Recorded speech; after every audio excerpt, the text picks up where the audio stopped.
In the event that such restitution should prove to be materially impossible, Israel has an obligation to compensate, in accordance with the applicable rules of international law, all natural or legal persons and populations where that may be the case. Okay, that's fucking base.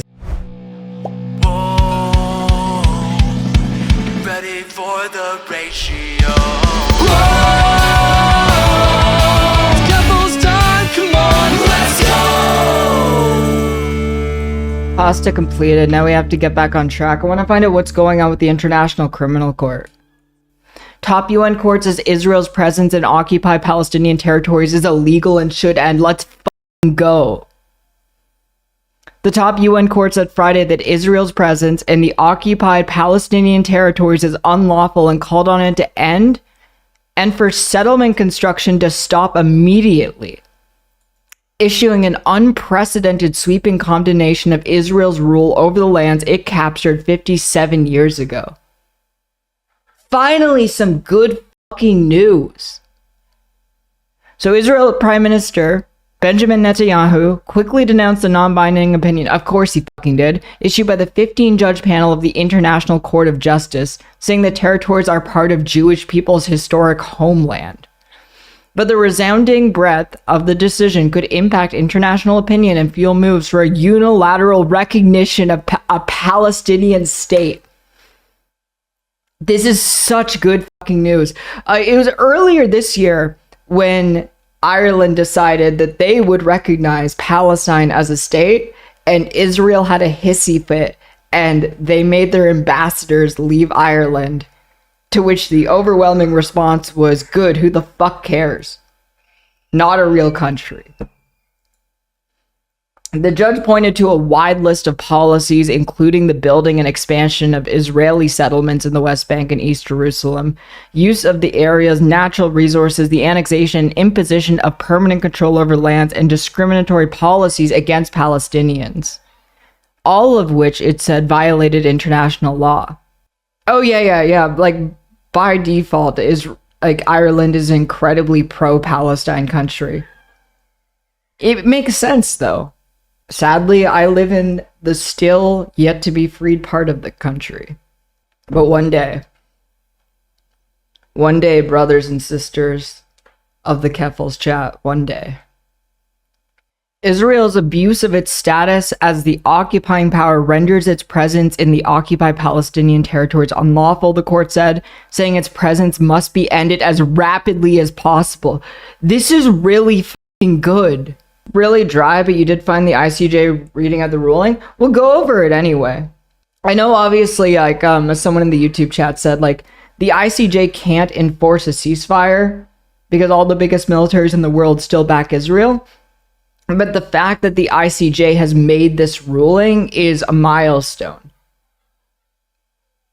This sets a huge international precedent and puts a huge stain on Israel's opinion in the international community. The court's opinion, sought by the UN General Assembly after a Palestinian request, came against the backdrop of Israel's devastating military assault on Gaza, which was triggered by the Hamas-led attacks in southern Israel on October 7th. In a separate case, the International Court of Justice is considering a South African claim that Israel's campaign in Gaza amounts to genocide, claim Israel vehemently denies, obviously. The court said the General Assembly and Security Council, where staunch Israeli ally the United States holds a veto, should consider the precise modalities to end Israel's presence in the territories. Israel, which normally considers the United Nations international tribunals as unfair and biased, didn't send a legal team to the hearings. They didn't even send a legal team to the hearings. Of course. Instead, it submitted written comments saying that the questions put to the court are prejudiced and fail to address Israeli security concerns. Israeli officials have said the court's intervention could undermine the peace process, which has been stagnant for more than a decade. I fucking hate their rhetoric. I hate everyone who defends their rhetoric, because if you can get behind what they're saying, that they have a specific right to an ethno-state, you're not that far away from supporting fascism. That is one of the core beliefs that fascists have, is their right as an ethnicity to form a state of their ethnicity. I don't think any ethnicity has that right. Of course, if it's an ethnicity that has been historically and presently marginalized, like the Palestinian people, I would support if they had a movement to form a Palestinian state for the Palestinian people, obviously. But Israel isn't in that situation. I think if you look at historical examples of marginalized, like oppressed people who end up forming an ethno-state, it always ends up becoming an incredibly reactionary, backwards country. But in certain circumstances, that is the best case scenario out of all of the options available. Speaking outside the court, Riyad Malki, an advisor to Palestinian President Mahmoud Abbas, called the opinion a watershed moment for Palestine, for justice, and for international law. He said other nations must now uphold the clear obligations outlined by the court, no action of any kind to support Israel's illegal occupation. Israel captured the West Bank, East Jerusalem, and Gaza Strip in the 1967 Mideast War. The Palestinians seek all three areas for an independent state. Israel considers the West Bank to be disputed territory whose future should be decided in negotiations, while it has moved populations there and settlements to solidify its hold. It has annexed East Jerusalem in a move that isn't internationally recognized. Well, it withdrew from Gaza in 2005, but maintained a blockade of the territory after Hamas took power in 2007. The international community generally considers all three areas to be occupied territory. The court's decision strikes at the heart of the ambiguity of Israel's administration of the territories. Israel hasn't annexed the West Bank, though settler groups have pressed it to do so, but it calls its part of its homeland and has effectively treated it as an extension of the nation. Along with the settlements, it has appropriated large swaths of the territory as state lands. At the same time, Netanyahu's government has repeatedly rejected the creation of any Palestinian state. Abbas' Palestinian Authority has been restricted to control over divided enclaves scattered around the West Bank. Palestinians presented arguments at the hearings in February, along with 49 other nations and 3 international organizations. Anyway, let's get to this aspect of the question. The court must first analyze the concept of annexation. Second, the court examines Israel's policies and practices with a view to determining whether they amount to annexation. Finally, the court discusses the lawfulness of Israel's policies and practices. Just a reminder, everyone in chat, drink water. It's good for you, keeps you hydrated, keeps you moist. It's good shit. He's doing it right. With regard to the concept of annexation, in the present context, the court understands that to mean the forcible acquisition by the occupying power of the territory that it occupies, namely its integration into the territory of the occupying power. Annexation then presupposes the intent of the occupying power to exercise permanent control over the occupied territory. The court recalls in this regard that under the law of occupation, the control of the occupied territory by the occupying power must be temporary in character. Consequently, conduct by the occupying power that displays an intent to exercise permanent control over the occupied territory may indicate an act of annexation. The assertion by the occupying power of permanent control of the occupied territory may manifest itself in a variety of ways. In this connection, the court notes that a distinction between de jure and de facto annexation is occasionally made. Although differing in terms of the means through which the annexation is carried out, both types of annexation share the same objective: the assertion of permanent control over the occupied territory. Against this background, the court must examine whether, through its conduct, Israel establishes its permanent control over the occupied Palestinian territory in a manner that would amount to annexation. The court first examines Israel's policies and practices in relation to Jerusalem. It notes that Israel has applied its domestic law in East Jerusalem since its occupation in 1967. In 1980, Israel enacted domestic legislation in the form of a basic law proclaiming East Jerusalem as part of its capital. Israel has asserted that East Jerusalem is part of its territory, as evidenced by the notification of the Israeli government to the Secretary General of the United Nations, according to which, and I quote, Jerusalem is not in any part occupied territory, is the sovereign capital of the State of Israel. End of quote. The absentee property law of 1950 has... I'm going to skip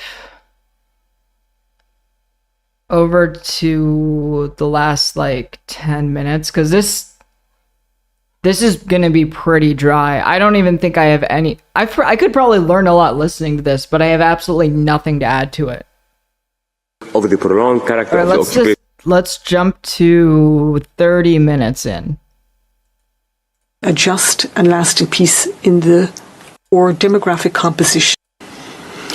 In the event that such restitution should prove to be materially impossible, Israel has an obligation to compensate, in accordance with the applicable rules of international law, all natural or legal persons and populations, where that may be the case. Okay, that's fucking base. Having suffered any form of material damage as a result of Israel's wrongful acts under the occupation. The court emphasized that the obligations flowing from Israel's internationally wrongful acts do not release it from its continuing duty to perform the international obligations which its conduct is in breach of. Specifically, Israel remains bound to comply with its obligation to respect the right of the Palestinian people to self-determination. Based, let's fucking go. And its obligations under international humanitarian law and international human rights law. Hello, base department. This is huge. This is fucking huge. The court then turns to the legal consequences of Israel's internationally wrongful acts in the occupied Palestinian territory as regards other states.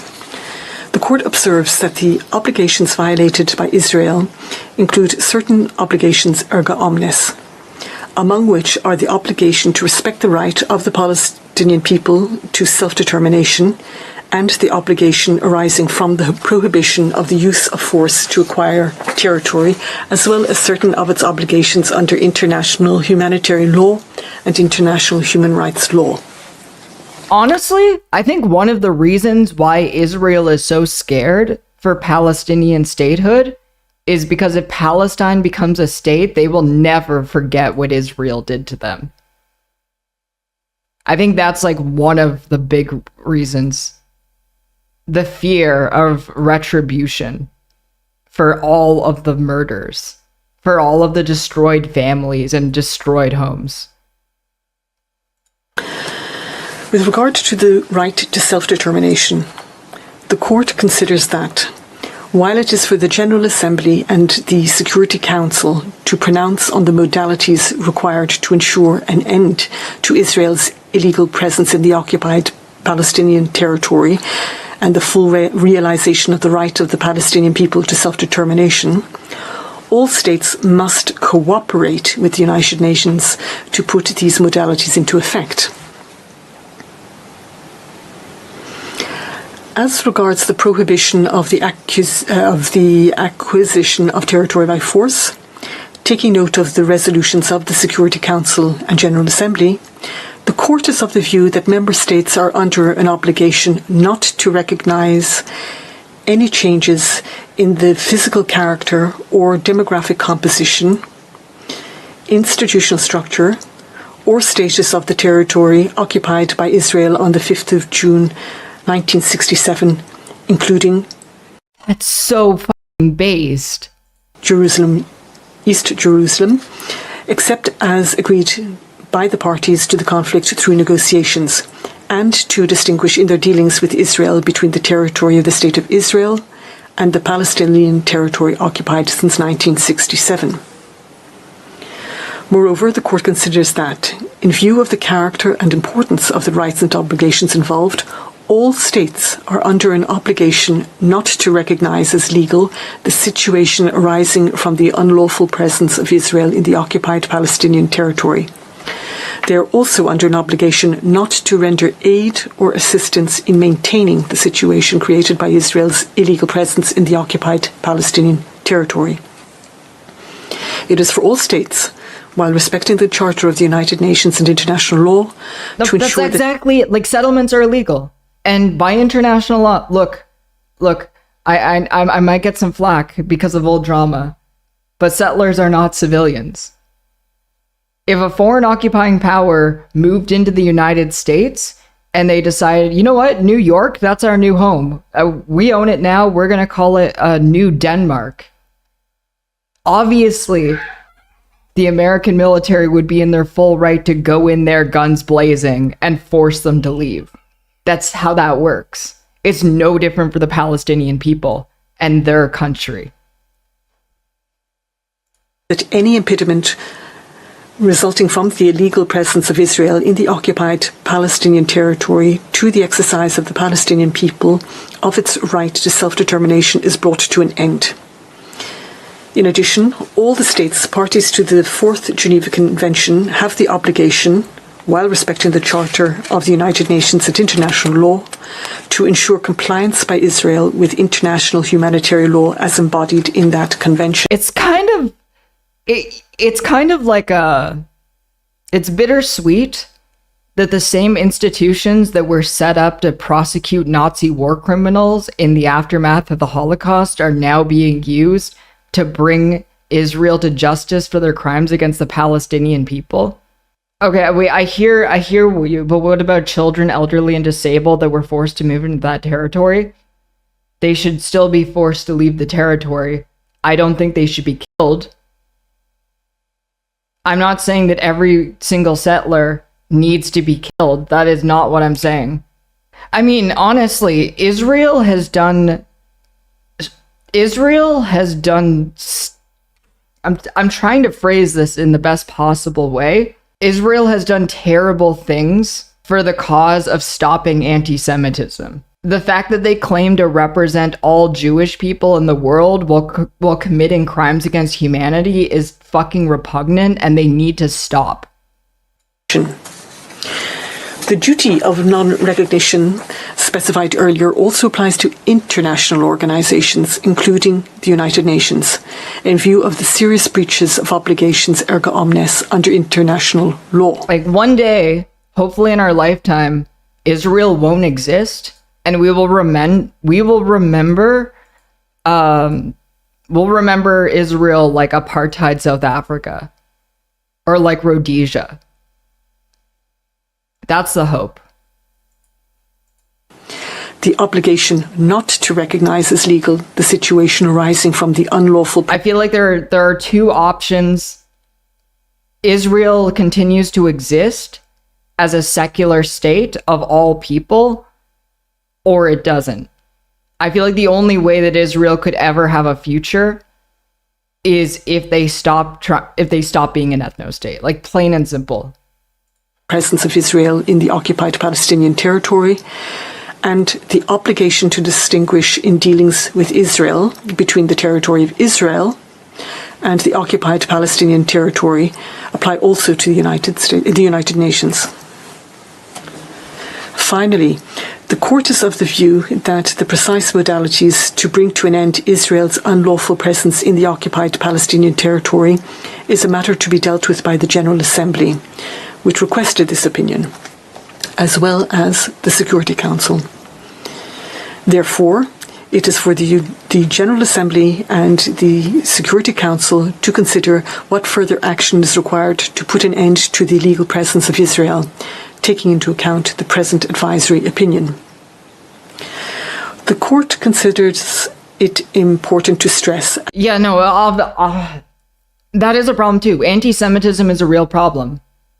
Like, regardless of Israel, there's a lot of anti-Semitism in the world. And there's also an issue of neo-Nazis who are latching on to the pro-Palestinian cause as a way to radicalize people who see the plight of the Palestinian people as a way to move their political agenda. And it gets really bad. Like, I remember before my break seeing people, socialists, who weren't doing their homework and accidentally retweeting like actual Nazi sources about Israel.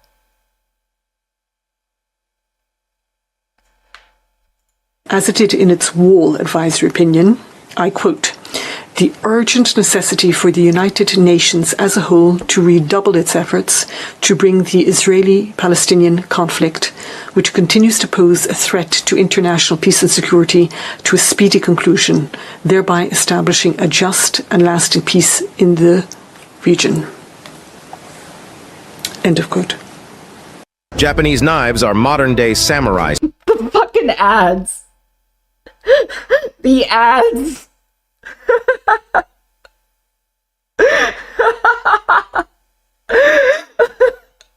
Swords. One knife can glide through a bluefin tuna, chop fruits and vegetables, or just about anything. These knives trace all the way back to ancient Japan. All right.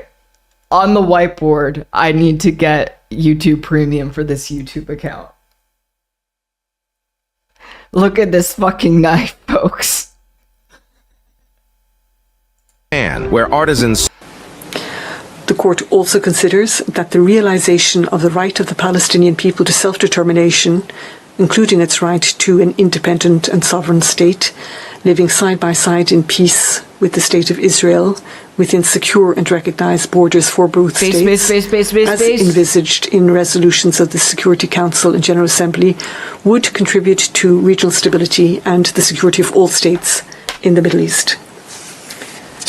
The court emphasizes that its reply to the questions put to it by the General Assembly rests on the totality of the legal grounds set forth by the court above, each of which is to be read in the light of the others, taking into account the framing by the court of the material, territorial, and temporal scope of the questions.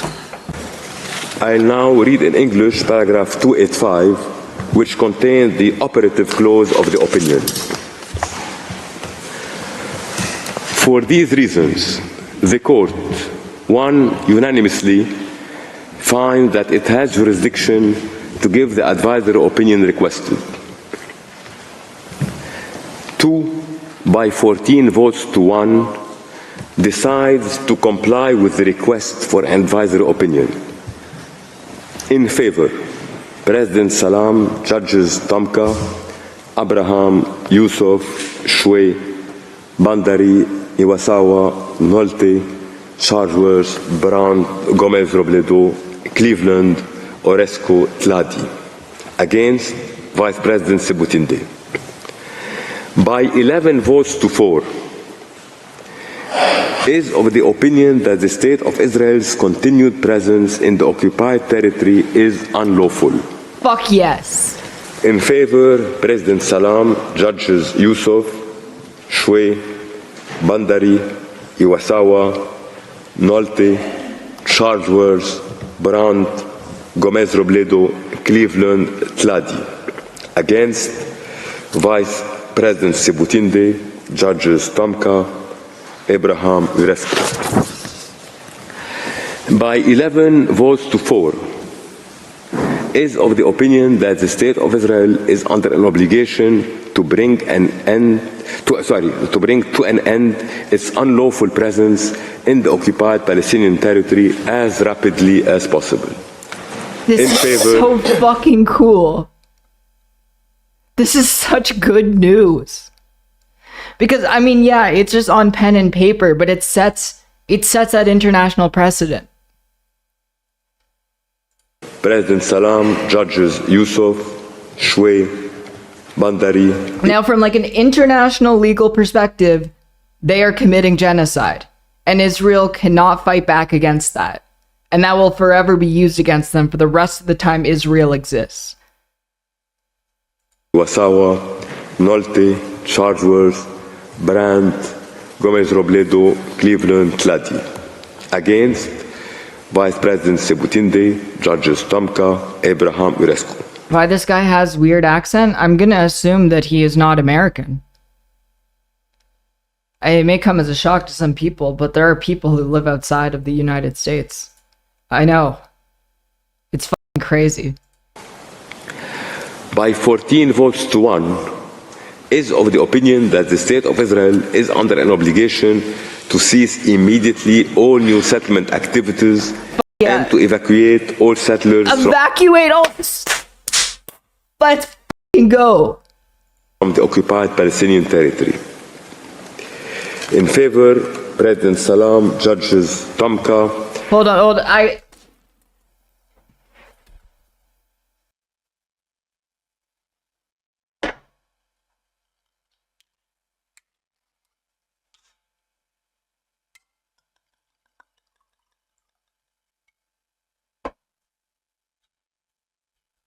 Cheers to that.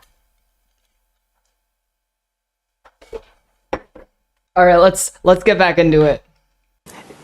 Is of the opinion that the State of Israel is under an Did I obligation see the fucking insane shit that the Israel camp's been posting? I have not. to cease immediately all new settlement activities and to evacuate all settlers from the occupied Palestinian territory. In favour, President Salam, Judges Tomka, Abraham, Yusuf, Troy, Bandari, Iwasawa, Nolta, Charlesworth, Brandt, Gomez Robledo, Cleveland, Orescu, Clady. Against, Vice President Sebutinde. 6. By 14 votes to 1, is of the opinion that the State of Israel has the obligation to make reparation for the damage caused to all natural or legal persons concerned in the occupied Palestinian territory. In favour, President Salam, Judges Tomka, Abraham, Yusuf, Shuey, This is so Bandari. fucking good. Okay, what's Israel yapping about?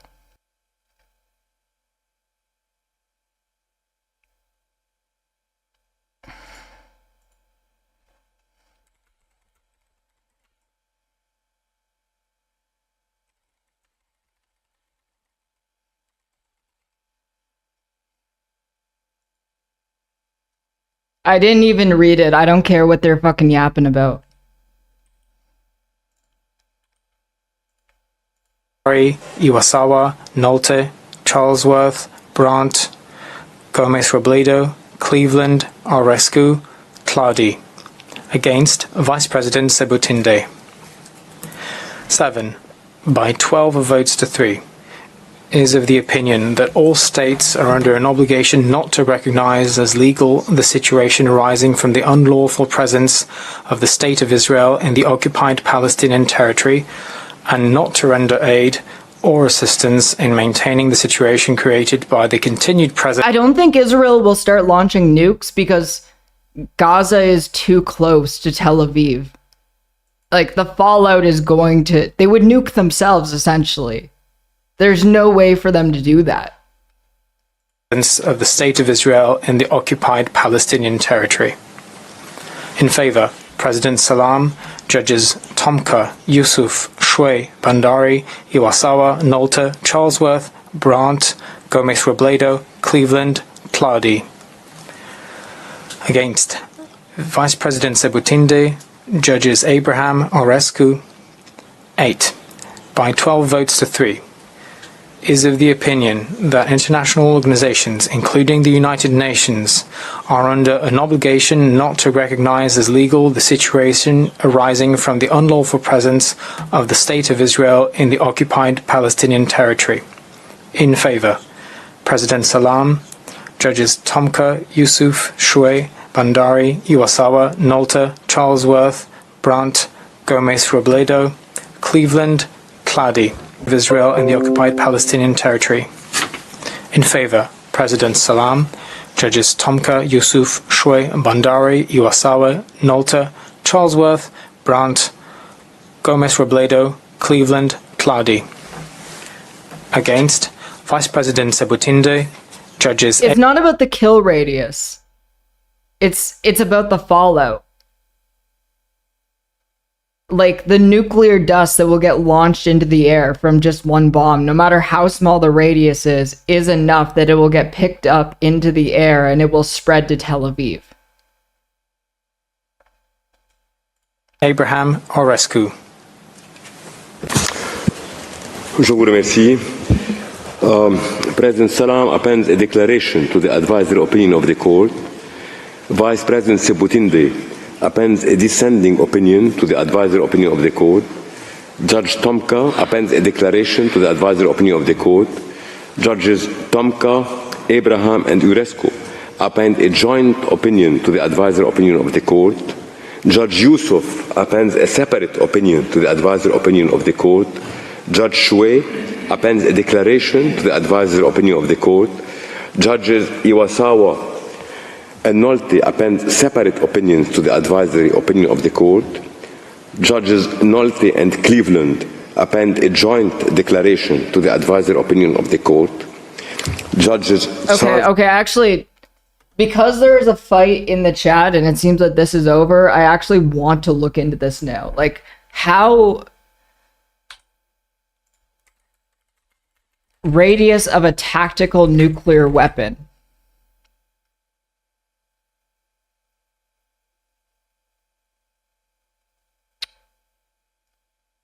Fireball radius of 50 meters, severe damage to about 400 meters.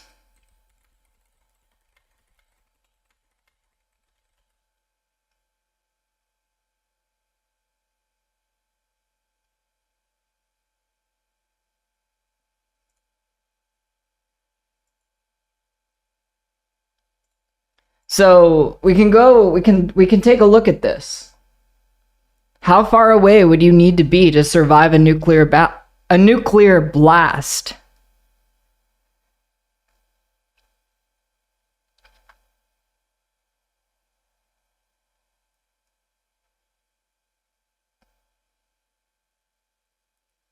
So 1 megaton bomb, 80 times larger than the bomb detonated over Hiroshima, but much smaller than modern nuclear weapons. For a bomb that size, people up to 21 kilometers away would experience flash blindness on clear day. People up to 85 kilometers away would be temporarily blinded on sight. So, distance from Gaza to Tel Aviv.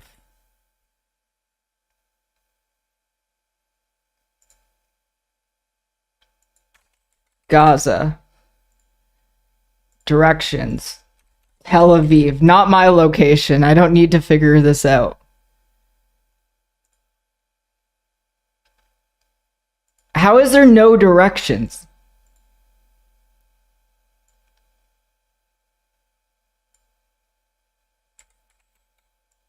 Come on. Gaza.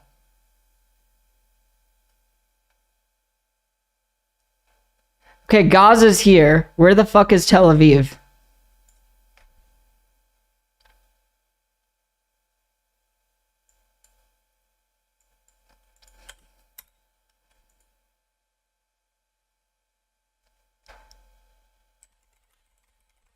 Let's just do Beit Lahia.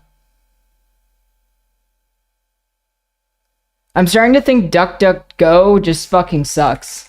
Let's Google Maps. Gaza Strip. Directions. Tel Aviv. Walking.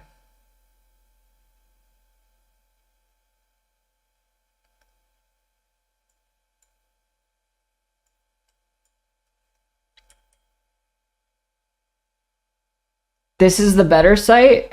Okay, nuke map.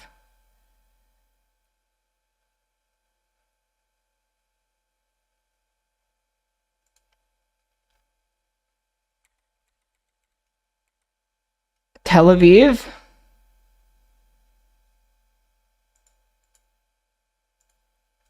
Gaza's not a choice. We can do Tel Aviv.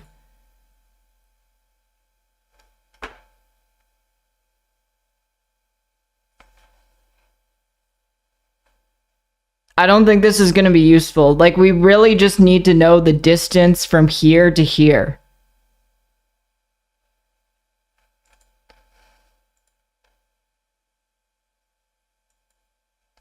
Okay, let's do the distance from Ashkelon. So that's 57 kilometers. So we can say that it's about, let's say it's about 80 kilometers, 80, 90 kilometers.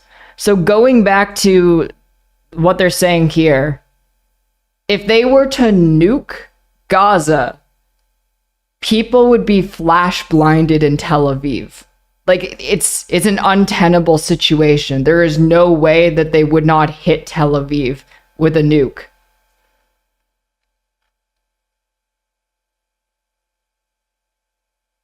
Like, even outside of the Gaza Strip, Ashkelon, 11 kilometers, people would have first and third degree burns.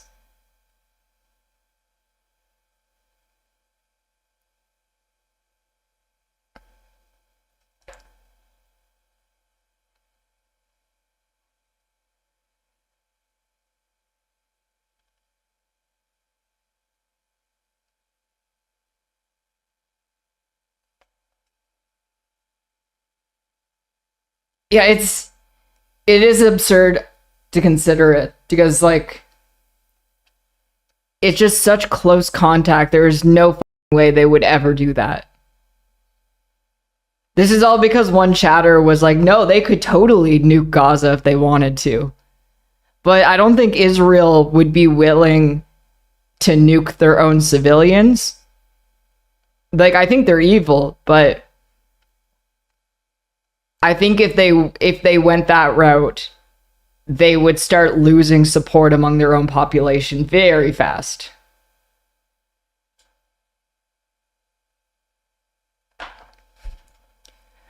So, okay.